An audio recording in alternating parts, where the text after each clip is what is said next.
సిద్దిపేట జిల్లా ఆధ్యాత్మిక కార్యక్రమాలకు వేదికలైన వినాయక మండపాలు ఈసారి ఒక ముఖ్యమైన సామాజిక సందేశానికి కేంద్రంగా మారాయి. సిద్దిపేట జిల్లా దుబ్బాక పట్టణంలోని యువకిరణం స్పోర్ట్స్ అసోసియేషన్ సభ్యులు ఏర్పాటు చేసిన వినాయక మండపం ఇప్పుడు అందరి దృష్టిని ఆకర్షిస్తోంది. బాల్యం ఫోన్లో బందీ కావద్దు, భవిష్యత్తు ఆగం కావద్దు అనే నినాదంతో సెల్ ఫోన్లకు చిన్నారులను దూరం చేయాలనే సందేశాన్ని ఈ మండపం ద్వారా ఇస్తున్నారు. నేటి తరంలో సెల్ ఫోన్ లేకపోతే తినని వినని పరిస్థితి నెలకొంది. ఈ అలవాటుకు ప్రధాన కారణం తల్లిదండ్రులే అని పేర్కొంటూ వినాయక మండపానికి వచ్చే భక్తులకు సెల్ ఫోన్లను పక్కన పెట్టి పిల్లల భవిష్యత్తుపై దృష్టి పెట్టాలని నిర్వాహకులు సూచిస్తున్నారు. సెల్ ఫోన్ గేమ్లకు దూరంగా ఉంచి పిల్లలను క్రీడా ప్రాంగణాలకు పంపాలని మండపానికి వచ్చే భక్తులకు చెబుతున్నారు. ఈ ప్రయత్నం భక్తితో పాటు చిన్నారుల బంగారు భవిష్యత్తు నిర్మాణానికి కూడా దోహదపడుతుంది.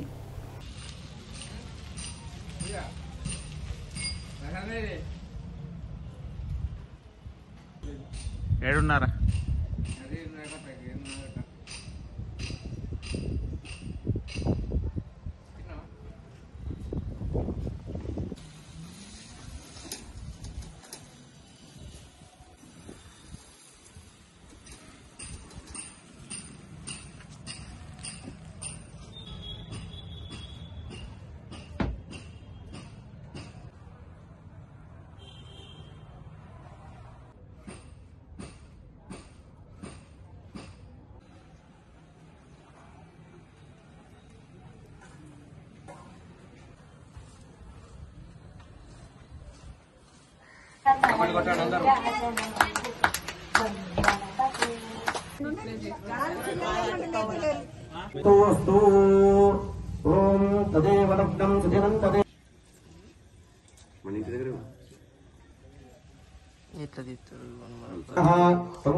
గణాధిపతయే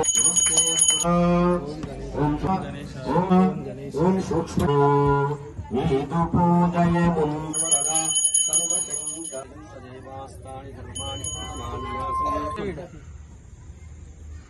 కళ్ళు పెద్ద పెట్టుకోరు. కెమెరాను చూడరు, లైట్ కాదు. కెమెరాను చూడు, మనం అందుకు లైట్ చూడ.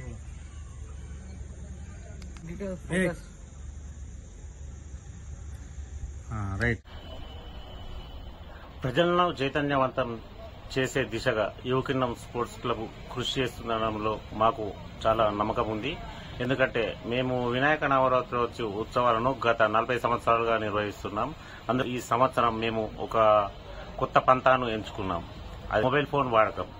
చిన్నారులకు మొబైల్ ఫోన్ ఇచ్చి తల్లిదండ్రులు వాళ్ళ పనులు వాళ్ళు చేసుకుంటున్నారు. దీంతో చిన్నారులు మొబైల్ ఫోన్లకు అడిక్ట్ అవుతున్నారు. చదువు సరిగా చదవడం లేదు. అన్నం తినేటప్పుడు కూడా మొబైల్ ఫోన్ ఇస్తేనే అన్నం తినే పరిస్థితి నెలకొంది. ప్రస్తుత పరిస్థితుల్లో తల్లిదండ్రులు వీటిపై దృష్టి సారించాలి. పిల్లలను సెల్ ఫోన్లకు దూరంగా ఉంచాలని మేము యువకిరణం సభ్యులం తరపున మేమందరం కోరుతున్నాం. వారి బంగారు భవిష్యత్తుకు మీరు తల్లిదండ్రులు బాటలు వేయాలంటే చిన్నారులను మొబైల్ ఫోన్లకు దూరంగా ఉంచాలని విజ్ఞప్తి చేస్తున్నాం. ఉత్సవాల్లో భాగంగా ఇక్కడ నవరాత్రి ఉత్సవాలు అంటే కేవలం ఆధ్యాత్మికత విషయాలతో పాటుగా సామాజిక పరమైనటువంటి అంశాలను ఎప్పుడూ ముందుకు తీసుకెళ్లడంలో మా యువకిరణం స్పోర్ట్స్ అసోసియేషన్ ముందు భాగంలో ఉంటుంది. సంవత్సరం సెల్ ఫోన్ల ద్వారా జరిగేటువంటి దుష్ప్రభావాలు పిల్లలపై తీవ్ర ప్రభావాన్ని చూపిస్తున్నాయి. వారు మానసిక ఆందోళనలకు గురి అవుతున్నారు. వారి కంటి చూపు మరియు మెదడులో సరైనటువంటి డెవలప్మెంట్ లేక అనేక రకమైనటువంటి అనారోగ్య సమస్యలు ఎదుర్కొంటున్నారు. ముఖ్యంగా ఈ రోజుల్లో తల్లిదండ్రులు ఏం చేస్తున్నారంటే పిల్లలకు అన్నం తినిపించేటప్పుడు మొబైల్ ఫోన్స్ ఇచ్చేస్తున్నారు. ఆ విధంగా పిల్లలు ఆ మొబైల్ ఫోన్స్ కు అడక్ట్ అయి వారి యొక్క జీవన శైలిలో మార్పులు తెచ్చుకుంటున్నారు. ఇది సమాజంలో చెడు వ్యసనానికి దారితీస్తుంది. కాబట్టి తల్లిదండ్రులు తమ యొక్క విలువైన సమయాన్ని మొబైల్ ఫోన్లో గడపక పిల్లల కోసం కేటాయిస్తే బాగుంటుందనే ఉద్దేశం కొద్దీ మేము ఈ రకమైనటువంటి ఫ్లెక్సీలు ఏర్పాటు చేయడం జరిగినది. కావున ఇప్పటి నుండైనా సమాజం యొక్క బాధ్యత విలువలతో కూడినటువంటి తర్వాతి తరాన్ని అందించాలనేటువంటి ఉద్దేశం కొద్దీ మేము ఈ గొప్ప కార్యక్రమాన్ని చేపట్టాము. దానికి మీ అందరి నుండి కూడా మేము సహకారం కోరుకుంటున్నాం. యువకిరణం స్పోర్ట్స్ అసోసియేషన్ ఆధ్వర్యంలో వివిధ రకాల ఫ్లెక్సీలను ఏర్పాటు చేయడం జరిగింది.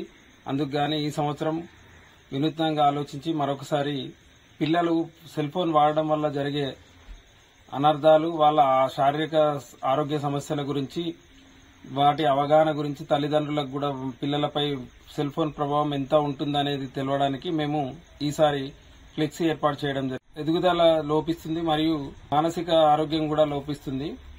ఎందుకనంటే ఈ సెల్ ఫోన్ వాడడం వల్ల శారీరక శ్రమ లేకుండా వాళ్ళు ఒకే దగ్గర కూర్చొని గేమ్లు ఆడడము, దానివల్ల కంటి సమస్యలు, స్థూలకాయం, మళ్ళీ వివిధ రకాల అనారోగ్య సమస్యలు ఎదురవుతున్నాయి. వాళ్ళకు మానసికంగా ఎదగడం అనేది లోపించి ఏం జరుగుతుంది అని అంటే వాళ్ళు ఆవేశం అనేది, అగ్రెసివ్ కోపం అనేది చీటికి మాటికి వస్తుంది. దాంతో వాళ్ళు ఏం చేస్తున్నారనేది విచక్షణ కూడా ఒక్కో సందర్భంలో మనం చాలా చూసాము. అలా ఏం చేస్తున్నారు, సెల్ ఫోన్ కొనివ్వలేదని వాళ్ళు ఏమైనా సూసైడ్ చేసుకోవడము అట్లాంటివి కూడా జరుగుతున్నాయి. ఎందుకనంటే అది చాలా ఇప్పుడున్న పరిస్థితుల్లో వారిపై ఈ ఫోన్ ప్రభావం చాలా ఎక్కువగా ఉంది. అందుకనే వాటి మీద అవగాహన గురించి మేము ఈ ఫ్లెక్సీని ఏర్పాటు చేయడం జరిగింది.